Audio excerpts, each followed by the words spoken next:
Assalamualaikum warahmatullahi wabarakatuh. Kami dari kelompok 8 akan mempresentasikan sistem hukum dan peradilan di Indonesia.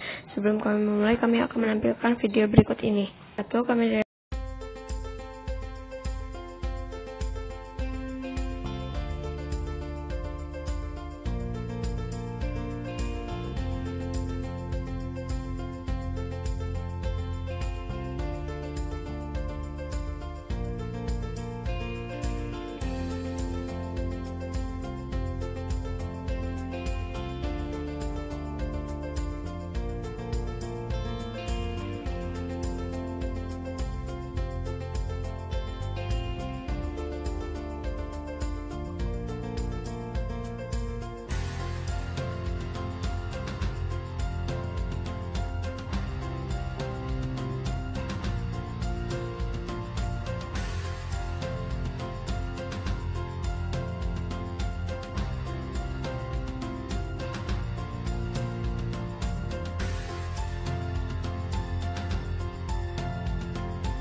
A. Sistem hukum di Indonesia.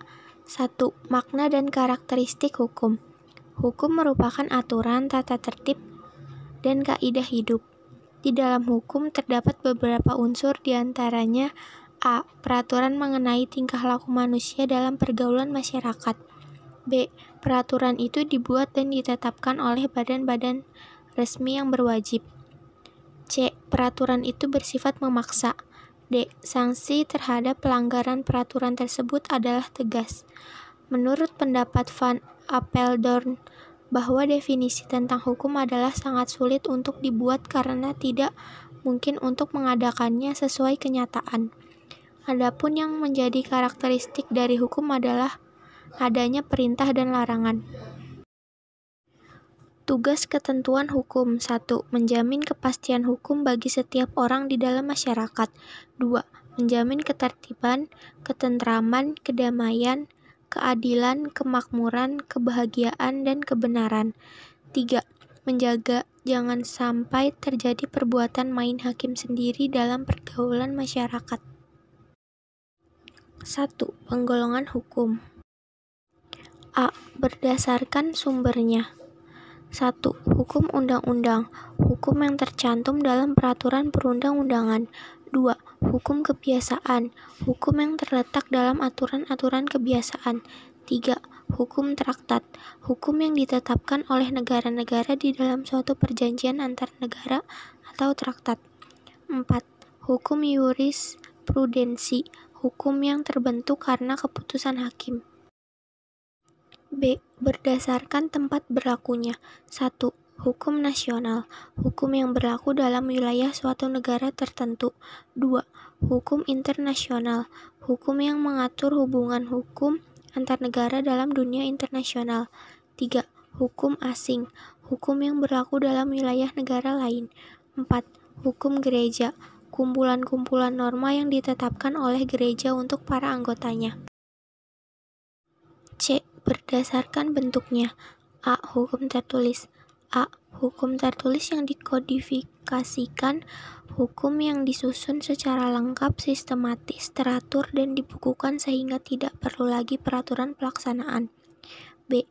Hukum tertulis yang tidak dikodifikasikan, hukum yang meskipun tertulis tetapi tidak disusun secara sistematis, tidak lengkap, dan masih terpisah-pisah sehingga sering masih memerlukan peraturan pelaksanaan dan penerapan. B. Hukum tidak tertulis, hukum yang hidup dan diyakini oleh warga masyarakat serta dipatuhi dan tidak dibentuk menurut prosedur forma. D. Berdasarkan waktu berlakunya. 1. Ius constitutum atau hukum positif. Hukum yang berlaku sekarang bagi suatu masyarakat tertentu dalam suatu daerah tertentu. Misal, Undang-Undang Dasar Republik Indonesia tahun 1945, Undang-Undang Republik Indonesia Nomor 12 Tahun 2006 tentang Kewarganegaraan Republik Indonesia. 2.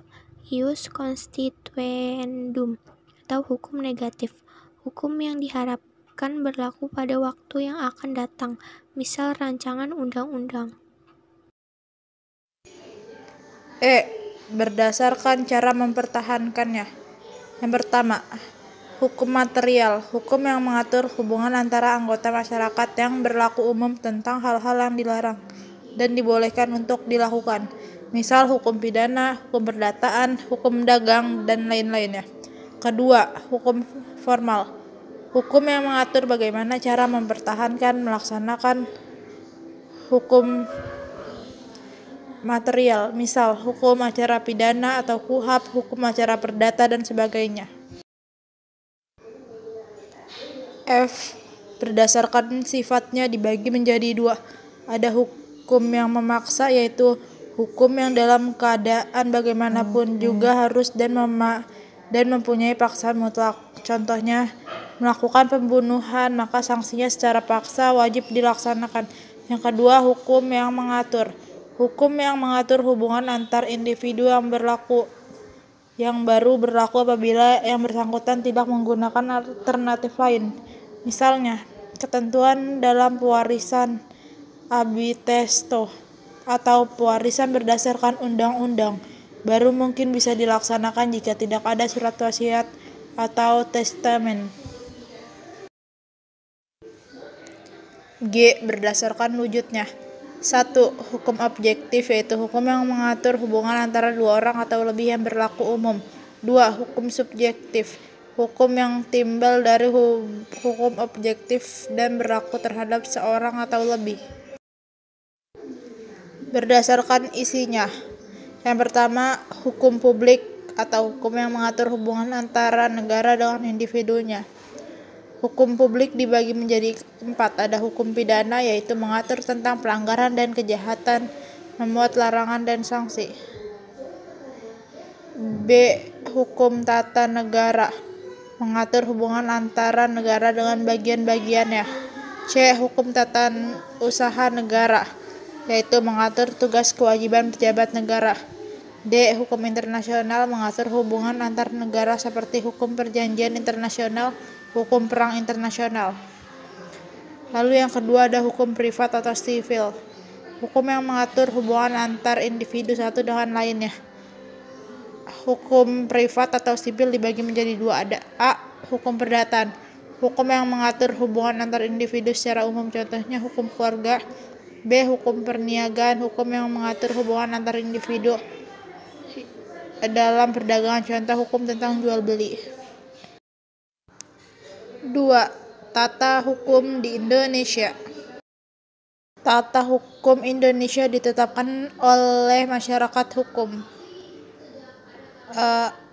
Tata hukum Indonesia yang telah diproklamasikan pada tanggal 17 Agustus 1945.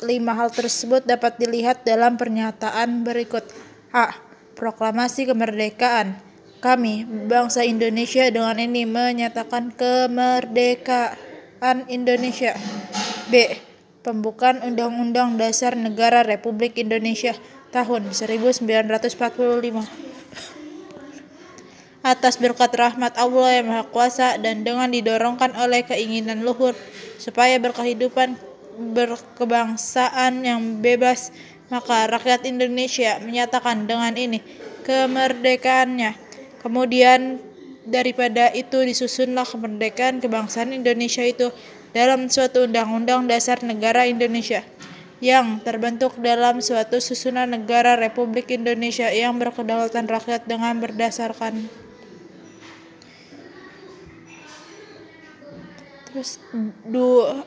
dua hal di samping ini mengandung arti. Yang pertama, menjadikan Indonesia sebagai negara yang merdeka dan berdaulat. Yang kedua, pada saat itu juga menetapkan tata hukum Indonesia. B. Mencermati sistem peradilan di Indonesia. 1. Makna lembaga peradilan, yaitu kekuasaan kehakiman di Indonesia dilakukan oleh Mahkamah Agung. Badan peradilan yang berada di bawah Mahkamah Agung meliputi badan peradilan yang berada di lingkungan peradilan umum, peradilan agama, peradilan militer, dan peradilan tata usaha negara serta oleh sebuah mahkamah konstitusi. Perbedaan peradilan dan pengadilan. Peradilan adalah menunjuk pada proses mengadili perkara sesuai dengan kategori perkara yang diselesaikan. Sedangkan pengadilan adalah menunjuk pada tempat untuk mengadili perkara atau tempat untuk melaksanakan proses peradilan guna menegakkan hukum. Lembaga Peradilan Nasional. Pengadilan negara yaitu lembaga yang dibentuk oleh negara sebagai bagian otoritas negara di bidang kekuasaan kehakiman dengan sumber hukumnya peraturan perundang-undangan yang berlaku di dalam negara. Tugas pengadilan. 1. Tidak membeda-bedakan orang. 2. Pengadilan tidak boleh menolak untuk memeriksa, mengadili, dan memutus suatu perkara. 3. Pengadilan wajib memeriksa dan mengadili setiap perkara peradilan yang masuk. Menolak untuk Klasifikasi lembaga peradilan. Pasal 18 UU RI nomor 48 tahun 2009 tentang kekuasaan kehakiman. Kekuasaan kehakiman dilakukan oleh sebuah Mahkamah Agung dan badan peradilan yang berada di bawahnya dalam lingkungan peradilan umum, lingkungan peradilan agama, lingkungan peradilan militer, lingkungan peradilan tata usaha negara, dan oleh sebuah Mahkamah Konstitusi. Peradilan umum.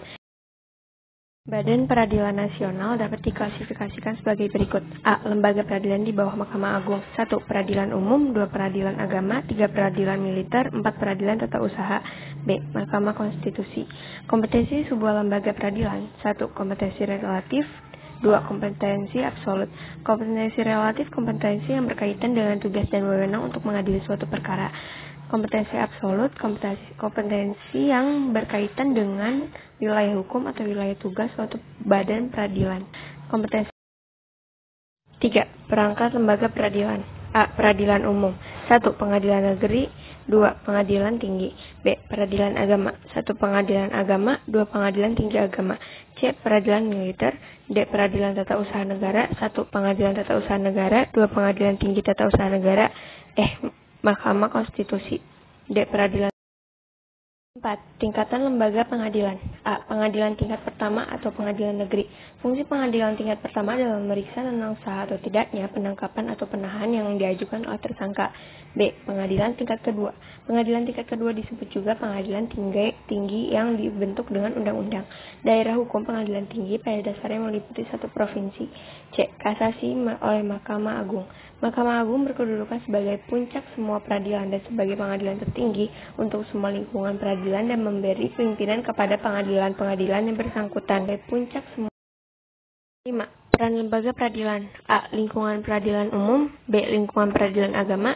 C. Lingkungan peradilan tata usaha negara. D. Lingkungan peradilan militer. E. Mahkamah Konstitusi. B. C. Menampilkan sikap yang sesuai dengan hukum. 1. Perilaku yang sesuai dengan hukum.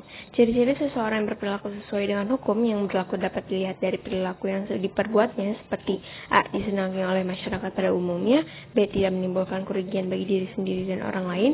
C. Tidak menyinggung perasaan orang lain. D. Menciptakan keselarasan. E. Mencerminkan sikap sadar hukum. Dan F. Mencerminkan kepatuhan terhadap hukum perasaan orang. 2. Perilaku yang bertentangan dengan hukum beserta sanksinya. A. Macam-macam perilaku yang bertentangan dengan hukum. Ketidakpatuhan terhadap hukum dapat disebabkan oleh dua hal, yaitu 1. Pelanggaran hukum oleh si pelanggar sudah dianggap sebagai kebiasaan, bahkan kebutuhan. 2. Hukum yang berlaku sudah tidak sesuai lagi dengan tuntunan kehidupan. B. Macam-macam sanksi. Sanksi terhadap pelanggaran itu amat banyak ragamnya.